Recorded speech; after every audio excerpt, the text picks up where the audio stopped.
네, 오늘은 베데스다 연못에 38년 된 병자에 대해서 같이 교제를 나눠보도록 하겠습니다. 요한복음 5장 1절부터 18절까지의 내용입니다. 요한복음 5장 1절엔 이렇게 나옵니다. 그 후에 유대인의 명절이 있어 예수께서 예루살렘에 올라가시니라. 예루살렘에 있는 양문 곁에 히브리 말로 베데스다라 하는 못이 있는데 거기 행각 5이 있고. 네, 지금 예수님께서 유대인의 명절이라고 나와 있습니다. 이 유대인의 명절은 바로 유월절이라고 요한복음 6장 4절에 나와 있어요. 마침 유대인의 명절인 유월절이 가까운지라. 그래서 예수님께서 첫 번째 유월절에서는 성전 정결 사업을 했어요. 그리고 두 번째 명절에서 유월절에서 이렇게 38년 된 병자를 치유하게 되는, 그리고 안식일에 이때 병을 치료하고 나서 진짜 본격적으로 핍박을 받는 그런 계기가 된 사건입니다. 지금 예루살렘 성전입니다. 예루살렘 성전인데 베데스다가 바로 이쪽에 있고요. 그 다음에 골고다가 여기 있습니다. 골고다는 예수님께서 십자가에 못 박혀 돌아가신 곳이죠. 그리고 양문이라는 곳이 바로 여기입니다. 양문이라는 내용은 뭐냐면 양을 그 번제물로 삼았죠. 그 제물로 사용했는데 그 제물의 양을 출입하는 문이라고 해서 양문이라고 합니다. 이 양문은 느헤미야 3장 1절에 이렇게 나옵니다. 때에 대제사장 엘리야십이 그 형제 제사장들과 함께 일어나 양문을 건축하여 성별하고 문짝을 달고 또 성벽을 건축하여. 네, 느헤미야 시절에 성벽 재건 공사가 있었습니다. 그때 처음 시작된 곳이 바로 양문을 건축하는 것부터 시작이 됐어요. 여기부터 양문을 건축하고 그 다음에 성벽을 재건하기 시작한 내용입니다. 베데스다 연못은 이렇게 생겼어요. 그래서 지금 가운데 연못이 있고 그 주변에는 태양빛을 가릴 수 있는 그런 차양이라고 하죠. 그런 게 있고 여기에 많은 사람들이 올라왔습니다. 요한복음 5장 3절 한번 보겠습니다. 그 안에 많은 병자, 소경, 절뚝발이, 혈기 마른 자들이 누워 물의 동함을 기다리니 이는 천사가 가끔 못에 내려와 물을 동하게 하는데 동한 후에 먼저 들어가는 자는 어떤 병에 걸렸든지 낫게 되밀어라. 네, 보면 이 베데스다 연못에는 물이 동할 때, 회오리 바람처럼 물이 한번 확 돌 때 처음으로 들어가는 사람은 어떤 병이 걸렸든지 다 낫는 그런 전설을 가지고 있습니다.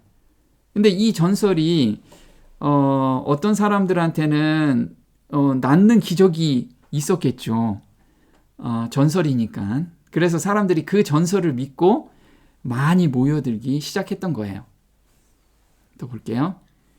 이 못의 물은 때때로 움직였으며 일반적으로 이 일은 초자연적 능력의 결과로서 누구든지 물이 요동한 후에 이 물 속에 먼저 들어가는 자는 그가 어떤 병을 가지고 있든지 나음을 받는다고들 믿었다.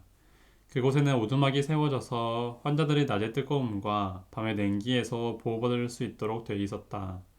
거기에 날마다 고침을 받겠다는 헛된 소망을 안고 연못가에 기어와서 이 행각에서 밤을 새우는 사람들이 있었다. 네, 그래서 정말 자기의 병을 의원한테 보여줘도 병을 고칠 수 없는 그 불치의 병이죠. 그런 불치병을 가지고 있는 사람들이 주로 많이 올라왔던 거예요.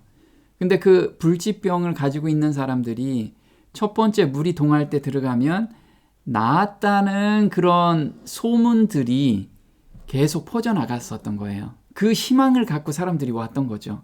그런데 예수님이 보실 때는 이거는 우리가 볼 때도 이건 완전히 미신이죠. 그래서 이 헛된 소망을 가지고 왔다라고 이렇게 써 있는 거죠. 요한복음 5장 5절에는 거기 38년 된 병자가 있더라 이렇게 나왔어요. 그러면 오늘의 주제가 38년 된 병자가 병이 나은 것에 대한 내용인데요. 여기서 된이라는 단어는 원어로 보면 에코라고 합니다. 에코. 이 에코는 그냥 38년 동안 그 안진뱅이로 그냥 자기가 누워서 그냥 보낸 게 아니고 시간을 헛되이 낭비해 버린 것을 뜻하는 것이 아니라 자신의 병을 고치기 위해 오랜 시간을 소모했음을 의미한다. 그래서 이 38년 된 병자는 자기의 병을 고치기 위해서 수단과 방법을 다 동원해서 한번 해본 거예요. 그런데 결국은 나을 수가 없다라는 자포자기, 자기 힘으로는 도저히 불가능하구나, 여기까지 지금 가 있는 상태를 말하고 있는 거예요. 보겠습니다. 그는 38년간을 속절없는 안진뱅이로 지내온 사람이었다. 그의 질병은 대체로 그 자신의 죄의 결과였으며 하나님께서 내리신 심판으로 간주되었다. 그 환자는 홀로 쓸쓸하게 자기는 하나님의 자비에서 끊겼다고 생각하면서 오랜 불행의 세월을 보내왔다. 네. 보통 우리가 병에 걸리면 하나님께서 저주를 내렸다, 이런 생각을 사람들이 굉장히 많이 가지고 있었다라는 거예요. 그런 죄책감이나 또 다른 사람들은 정죄의 눈으로 사람들을 보았다라는 거죠. 근데 예수님께서는 그렇게 말씀하시지 않으셨어요. 다른 장에서는 하나님의 영광을 위해서 이런 병이 있다라고 말한 부분도 있습니다. 그래서 사실 병이라는 것이 하나님의 계명을 지키지 않아서 하나님의 그 법칙에 어긋나면 병이 생기겠죠. 그런데 나면서 이런 병이 났을 때는 하나님의 영광을 드러내기 위해서 이런 병이 허락됐을 수도 있다라는 거예요.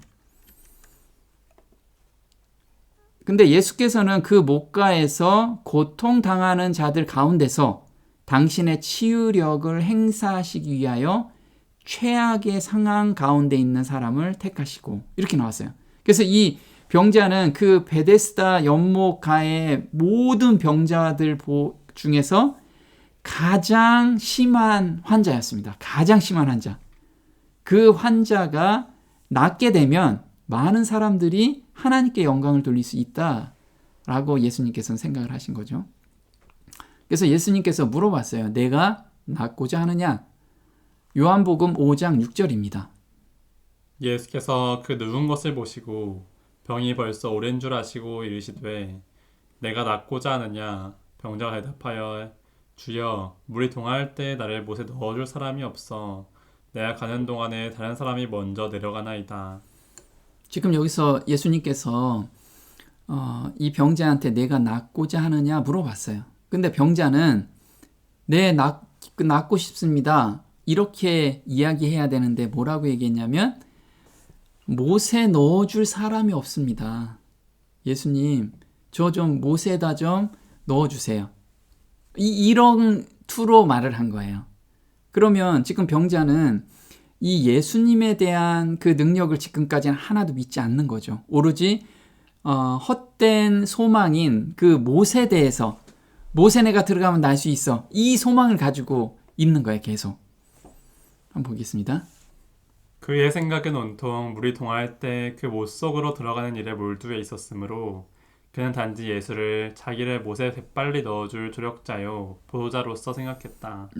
그래서 우리가 어떤 상황이 발생됐을 때 이런 우를 범하고 있지 않는지, 칼빈은 이렇게 이야기했어요. 38년 된 병자의 생각은 우리의 일상적인 생각과 참으로 유사하다. 그는 하나님의 도움을 자신의 생각대로 제한해 버리며 자신이 확신하는 바 이상의 것을 결코 기대하지 않으려고 했다. 그래서 우리가 흔히들 이런 거죠. 내가 지금까지 죄된 습관에 계속 머물러 있어요. 그거를 없애려고 해도 도저히 안 돼. 그런데 하나님께 매달려야 되는데 역시 안 될 거야. 이 마음을 가지고 하나님께 온전히 매달리지 않는다는 거예요. 그런 마음들이 내 기준에서 하나님의 능력을 가둬놓는 그런 우를 범하고 있는 것이 바로 우리의 모습이다 이거죠. 이게 지금 38년 된 병자가 나의 모습이라는 거예요. 하나님의 능력을 정말 내 생각대로 정말 좁혀놓는 거. 여기서 내가 낫고자 하느냐? 각자에게 질문한다면 뭐라고 대답할 건지 한번 생각해 봤으면 좋겠어요. 자, 내가 낫고자 하느냐라고 하신 이 질문은 그 병자의 삶의 근본을 변화시킬 핵심적인 질문입니다. 문제의 핵심은 병의 치료이지 연못에 빨리 들어가는 것이 아니기 때문이라는 거죠. 그래서 지금 각자가 지금 삶에서 문제들이 다 가지고 있죠. 어떤 사람은 삶에 대한 고통들이 있고, 그 다음에 어떤 사람들은 병을 낫고 싶어하고, 어떤 사람들은 생활고 때문에 거기서 벗어나고 싶어해요. 근데 예수님께서는 네가 낫고자 하느냐 물어보신 거는 그거보다 더 근본적인 걸 원하시는 거죠. 우리는 무엇을 원하시는 건가요? 예수님께서는 그 어려움을 허락하신 거는, 예수님께서 우리한테 허락하신 거는 예수님을 만나게 하기 위해서, 거듭나게 하기 위함이라는 거예요. 우리는 그 거듭남, 새 생명을 받는 데 집중해야 되는데 나의 지금 문제를 해결해 줄 하나님만 찾고 있는 거예요. 그 우를 38년 된 병자하고 똑같이 우리가 범하고 있지 않는지 한번 보겠습니다. 이와 마찬가지로 예수님은 우리에게도 삶의 근본에 관한 질문을 하신다. 내가 기뻐하고 즐거워하기를 원하느냐? 내가 행복하기를 원하느냐? 네, 지금 이 질문은 정말 하늘이 주는 행복을 느끼고 싶으냐? 이 질문인 거예요. 근데 대부분 우리는 예수님께서 주시고자 하는 새 생명보다는 지금 당장에 필요한 것을 달라고 요구한다. 주님, 돈을 주십시오. 직장을 주시고 건강한 몸을 주십시오. 배우자의 성질머리를 바꿔주십시오. 환경을 바꿔주세요. 제가 신앙생활을 하려면 이 환경을 좀 바꿔주세요. 난 여기에서 벗어나기만 하면 신앙생활 잘할 것 같아요. 이런 걸 요구한다는 거예요. 그 안에서 새 생명을 주시고자 하는데 우리는 엉뚱한 걸 지금 38년 된 병자가 저 좀 베데스다 연못에 좀 넣어주세요. 이와 똑같은 것을 우리가 지금 하고 있지는 않는지 한번 생각해 봤으면 좋겠어요. 그래서 예수님께서 일어나 걸어가라 이렇게 말씀하세요. 요한복음 5장 8절입니다. 예수께서 가라사대 일어나 내 자리를 들고 걸어가라 하시니 그 사람이 곧 나아서 자리를 들고 걸어가니라. 이날은 안식일이니. 네, 여기서 보면 참 신기해요. 일어나 내 자리를 들고 걸어가라. 이 말씀 한마디에 곧 나아서 자리를 들고 걸어갔대요. 그 사람이. 엄청난 사건이죠. 뭔가 이 중간에 어떤 이야기가 있어야 되는데 전혀 그 이야기가 없이 지금 병이 나았어요. 이게 어떤 일일까요? 한번 좀 더 우리가 묵상해봐야 될 부분인 것 같아요. 보겠습니다. 예수께서는 이 환자가 당신을 믿는 믿음을 활용하도록 요구하지 않으신다. 그러나 그 사람의 믿음은 그 말씀을 굳게 붙잡는다. 네, 이 안진뱅이는 예수님께서 메시아인지도 소문을 듣지도 못했어요. 물론 이젠 그런 분이 계시다는 이야기는 들었겠죠. 근데 이분이 그분이라는 걸 모르는 거예요. 이분이 그분인지는. 그런데 어떻게 메시아라고 생각하면 맞아요. 제가 그 말씀을 믿고 가겠습니다. 이렇게 할 텐데 그것도 아닌데 그냥 그 말씀을 굳게 믿고 행했어요. 보겠습니다. 모든 신경과 근육이 새로운 생명으로 전율하고 절던 그의 다리는 건강하게 움직인다. 그가 의심하지 않고 그리스도의 명령에 순종하기로 자기의 뜻을 정하자 그의 모든 근육이 그의 의지에 응답한다. 자기의 다리로 일어서면서 그는 자기가 활동적인 사람이 되어 있음을 느낀다. 예수께서는 하나님의 도움에 대한 아무런 보증도 그에게 주지 않으셨다. 그 사람은 멈추어 의심하여 그가 나을 수 있는 유일한 기회를 놓칠 수도 있었다. 그러나 그는 그리스도의 말씀을 믿었으며 그 말씀에 입각하여 행동하자 힘을 얻었다. 네, 지금 예수님께서 말씀을 하시자 그 말씀을 믿고 행동하자 몸이 나았어요. 이 놀라운 경험을 했는데 지금 우리한테는 그리스도의 말씀이 뭘까요? 바로 성경이 우리한테 주어졌어요. 근데 우리는 지금 성경을 믿지 못하고 있어요. 내가 지금 어떤 환경에 처해 있을 때 성경에선 분명히 말씀을 하세요. 믿고 걸어가라. 이렇게 말씀하고 계시는데 우리는 다른 것 좀 주세요. 다른 거, 더 확실한 거 믿음을 좀 주세요. 지금 이렇게 하고 있다라는 거예요. 근데 여기서 우리가 한 가지 생각해 봐야 될 부분이요. 어떻게 처음 본 사람, 이분은 이 38년 된 병자는 예수님을 처음 봤어요. 처음 봤는데 어떻게 믿을 수 있을까요? 그 말을 한번 보겠습니다. 예수님께서는 일어나 내 자리를 들고 걸어가라고 명령하신다. 새로운 희망을 가지고 그 병자는 예수님을 바라본다. 그분의 얼굴 표정과 그분의 음성은 어떤 사람과도 같지 않다. 사랑과 능력이 그분이 계신 곳에서 풍겨오는 것 같다. 그 안진뱅이는 믿음으로 그리스도의 말씀을 붙든다. 그는 의심 없이 순종하고자 뜻을 정한다. 그리고 그가 그렇게 하자 그의 온몸이 반응을 나타낸다. 네. 예수님께서는 30년 동안 내주하는 성령으로 몸과 마음이 충만하게 계셨어요. 그리고 이 공생애 때는 매일 하늘의 그 능력을 받으셨죠. 받아서 하루를 사신 거죠. 하나님의 그 성령 충만함을 받고 하루를 시작을 했어요. 그래서 이때 베데스다 연못에 왔을 때도 그 외모에서, 그리고 우리는 보통 나이 40이면 자기 얼굴은 자기가 책임져야 된다고 하잖아요. 마찬가지로 예수님께서는 그 외모에서 풍기는 것이 우리가 어떤 사람을 봤을 때 정말 신뢰할 만한 사람이다, 이런 느낌을 말로 하지 않아도 느낌으로 그냥 통하는 게 있죠. 그걸 예수님께서, 예수님의 외모에서 그게 풍겨난 거예요. 그리고 예수님이 말씀하실 때 그 말씀에 엄청난 신뢰가 실려 있었던 거예요. 그래서 예수님이 이렇게 인자하신 모습으로 그 환자한테 말씀을 하신 거예요.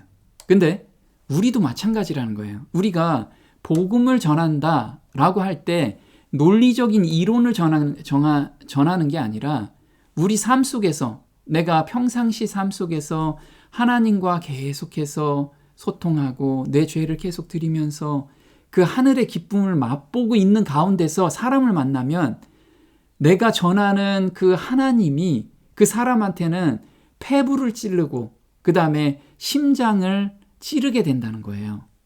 우리가 그런 상태로 가야 돼요. 그래서 예수님께서 이걸 모본으로 우리한테 보여주셨다는 거예요. 한번 볼게요. 하늘의 빛이 인간 대리자 위에 비추일 때 그의 얼굴은 속에 있는 주님의 기쁨을 나타낼 것이다. 사람들을 슬프게 하고 의심에 가득 찬 마음이 되게 하는 것은 영혼 속에 그리스도가 계시지 않기 때문이다. 슬픈 표정을 짓게 하고 인생길을 한숨 섞인 순례자의 길이 되게 하는 것은 다 그리스도가 없기 때문이다. 기쁨은 그리스도를 받아들이는 모든 이들을 위하여 성경이 말하는 말씀의 핵심이다. 왜 그런가? 그것은 그들이 생명의 빛을 가졌기 때문이다. 빛은 기쁨과 즐거움을 가져오고 그 기쁨은 생활과 품성에 나타난다. 네, 여기서 보면 말씀의 핵심이 뭐냐면 기쁨이라는 거예요. 내 삶 속에서 겉으로 드러날 때 정말 저 밑바닥에서 감사가 올라오고 기쁨이 넘쳐나서 하루 삶 속에서 사람들을 만날 때 억지로 웃는 게 아니고 그냥 가만히 미소만 져도 사람들이 와, 저 사람 왜 이렇게 정말 기쁘게 살까? 당신이 가지고 있는 기쁨이 무엇인가요? 이걸 물어보게, 우리는 그걸 가지고 있는 사람들이라는 거예요. 근데 우리가 어떤 때는 죄에 눌려 있고 어떤 때는 힘든 가운데 있잖아요. 그 가운데서 하나님을 만나라는 거예요. 하나님을. 그 하나님을 만나면 고통 가운데서도 참 기쁨을 만날 수가 있잖아요. 그런 사람들이 정말 그리스도가 계신 사람이라는 거예요. 그게 하늘의 빛이 인간 대리자 위에 비추일 때라는 거죠. 이게 우리가 하늘의 대리자들이잖아요. 그 사람들 얼굴에는 항상 이런 것들이 있어야 돼요. 매일 찡그리고 있고 매일 슬픈 가운데 있으면 나는 저 하나님 안 믿고 싶어. 이렇게 된다는 거예요. 그래서 정말 하나님께서는 우리한테 세상이 주는 기쁨이 아니고 하늘만이 주시는 그 기쁨을 맛보면서 오늘을 살기를 원하세요. 그래서 우리가 종로의 계단 보면 13단계에서 맨 마지막 단계에 뭐가 나오냐면 그리스도 안에서 크게 기뻐함이라고 해요. 그리스도 안에서 기뻐함이 아니고 크게 기뻐함. 우리가 여기 이 단계를 경험을 해야 돼요. 자, 오랜 악습과 죄된 습관에서 우리는 해방될 수가 있어요. 예수님께서 38년 된 병자도 한순간에 그 말씀만 믿으면 다 나았어요. 마찬가지예요. 우리가 지금까지 정말 나는 이거 끊을 수가 없어요. 저는 도저히 끊을 수가 없어요. 막 시도해봤지만 안 됐을 때 예수님께 온전히 내가 매달리면 여기서 벗어나고 싶은 그 갈망이 있고 그걸 벗어나게 해달라고 간절히 매달리기만 하면 예수님께서 정말 새 마음으로 우리를 변화시켜 주세요. 놀라운 변화를 우리는 경험하게 된다는 거예요. 자, 히브리서 9장 13절입니다. 염소와 황소의 피와 및 암송아지의 재로 부정한 자에게 뿌려 그 육체를 정결케 하여 거룩케 하거든 하물며 영원하신 성령으로 말미암아 흠없는 자기를 하나님께 드린 그리스도의 피가 어찌 더 양심으로 죽은 행실에서 깨끗하게 하고 살아계신 하나님을 섬기게 못하겠느뇨. 네, 이 내용은 어떤 내용이냐면요. 구약시대 이스라엘 백성들은 작은 재래도 염소를 가지고 와서 안수하고 그 다음에 그 염소를 잡았잖아요. 그래서 그 육체를 정결케 한대요. 정결케 하여 거룩하게 했어요. 그래서 제사장이 내 죄가 용서됐다. 당신의 죄가 용서됐습니다 하면 감사함으로 받고 갔거든요. 근데 하물며 그 염소와 황소의 피로도 너희 죄를 용서하면 용서함을 받는데 그리스도의 피가 너희 양심으로 죽은 행실에서 우리가 지금 죄된 습관들, 죄된 행동들 많잖아요. 그런 것에서 깨끗하게 못하겠느냐 이 믿음이 적은 자들아. 지금 우리한테 이렇게 지금 말씀을 하고 계시는 거예요. 정말 너무 믿음을 우리가 활용하지 못하고 있다라는 거예요. 볼게요. 우리도 같은 믿음을 통하여 영적인 치유를 받을 수 있다. 그대가 완쾌됐다고 느껴질 때까지 기다리지 말라. 그의 말씀을 믿으라. 그리하면 그 말씀이 이루어질 것이다. 그대의 의지를 그리스도의 편에 두라. 그를 섬기고자 뜻을 세우고 그 말씀에 의지하여 행동할 때에 그대는 힘을 얻을 것이다. 오랜 방종을 통하여 영육을 속박한 악한 행습과 강력한 적용일지라도 그리스도께서는 능히 거기에서 구출하실 수 있으며 또한 구출하시기를 원하신다. 예수께서는 죄로 죽었던 영혼에게 생명을 나누어 주실 것이다. 그는 연약과 불행과 죄 사슬의 메인 포로들을 해방시켜 주실 것이다. 네, 예수님께서는 정말 우리가 여기서 벗어나기를 우리보다도 더 원하세요. 능력을 가지고 계신 분이 정말 우리가 원하기만 하면 당장 들어주신다는 게 당장. 근데 우리가 간절히 원하지를 않아요. 즐기고 있어. 그거 재밌거든. 죄된 습관이 너무 재밌어요. 나는 끊고 싶은데 저 밑바닥에서는 더 즐기고 싶어요. 조금 더. 우리는 그거를 정말 솔직히 고백해야 돼요. 하나님한테. 하나님 저 정말 이거 끊고 싶은데 저 밑바닥에서 이걸 너무 즐거워합니다. 이 즐거워하는 마음을 드려야 돼요. 이 즐거운 마음 드릴 테니 저한테 정말 순결하고 정결한 마음으로 저를 재창조해달라고 간절히 매달리는 그런 것이 우리한테 필요하다는 거죠. 여기서 섬기고자 뜻을 세운다. 자, 섬기고자 뜻을 세운대요. 그럼 오늘 내가 이 죄된 습관에서 이제 벗어나려고 하나님, 저 이제 강하게 다짐하겠습니다. 이렇게 뜻을 세운다. 이 뜻이 아니라는 거죠. 그거는 나의 결심이고 하나님이 주시는 결심이 따로 있다는 거예요. 다니엘서 1장 8절에 다니엘이 뜻을 정했어요. 한번 볼게요. 다니엘은 뜻을 정하여 왕의 진미와 그의 마시는 포도주로 자기를 더럽히지 아니하리라 하고 자기를 더럽히지 않게 하기를 환관장에게 구하니. 네, 여기서 이 구절만 보면 다니엘이 저 이제 포도주와 또는 그 진미 그 고기를 먹지 않겠습니다. 전 신앙을 지키기 위해서 이거 안 하겠습니다. 이렇게 얘기한 것 같잖아요. 그렇게 하지 않았다라는 거예요.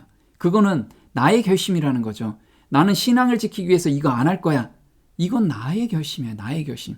이건 언제든지 썩은 동아줄과 같아서 끊어질 수 있다라는 거예요. 그럼 어떻게 결심했냐 이거죠. 어떻게 결심했는지 한번 볼게요. 다니엘은 왕의 상의 진미를 먹으라는 요청을 받았을 때 식욕 속에 빠지지 않으며 자기가 기뻐하는 대로 먹고 마시려는 결심을 나타내지 않았다. 반항적인 말 한마디 없이 그는 하나님께 그 문제를 맡겼다. 여기서 보면요. 이 얘기예요. 식욕에 빠지지 않으며 자기가 기뻐하는 대로 먹고 마시려는 결심을 나타내지 않았다. 이거는 저 이 신앙을 지키기 위해서 이거 안 할 겁니다. 저는 제 신앙을 지키기 위해서 이거 안 합니다. 이렇게 결심하고 반항적인 말, 이게 반항적인 말이죠. 그래서 저희가 안 먹습니다. 이렇게 말 한마디 하지 않았다는 거예요. 그 문제를 조용히 하나님께, 하나님 저 이거 어떻게 해야 하나요? 저는 신앙을 지키고 싶고 저는 여기에서 벗어나고 싶습니다. 이렇게 기도했다라는 거예요. 그 다음 볼게요. 그와 그의 동료들은 하나님께 지혜를 구했으며 열렬히 기도한 후 일어났을 때는 결심이 서 있었다.